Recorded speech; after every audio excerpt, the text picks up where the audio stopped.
Oo. Paren mo. Nagpapasalamat nga si Bautista dahil hindi siya nasugatan ng atakihin ni Valentino. Kita nyo yung CCTV, talaga tinagayo, no? Malakas po yung guardian angel ko sa likod. Nakita ko, ginanon mo eh. Saan tumama yun? Hindi, baliktad yung baliktad. Baliktad. Nakabaliktad. Baliktad.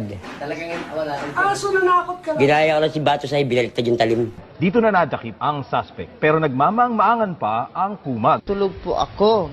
Siguro, umiral siguro yung kadimonyo ng aking kamay. Gumalaw. Pero aminado ito na gumagamit siya ng ipinagbabawal na gamot.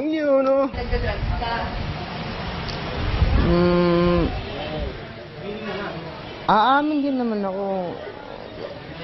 Wala naman tao na hindi perfecto eh. Kuya, nagdodroga ka ba, kuya?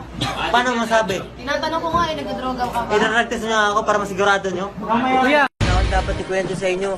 Inaamin ko na. Wala lang kayong dapat iimbestiga sa akin. Inaamin ko na. Ako pumatay. Oh. Galit ka ba dun sa pamilya? Ka ba naawa? Ate, mga katanungan nyo, noong comment na po ako dyan. Hindi pa ba sapat yung narinig nyo? Ulit-ulitin ko pa ba? Ako pumatay. Ano yung kasama mo? Wala akong kasama. Gusto ko lang malaman, ang order ko ay bulalo. Bakit ako bibigyan ng 3 orange? Bakit ko babayaran yung 3 orange? Pare ang bulalo, mga buto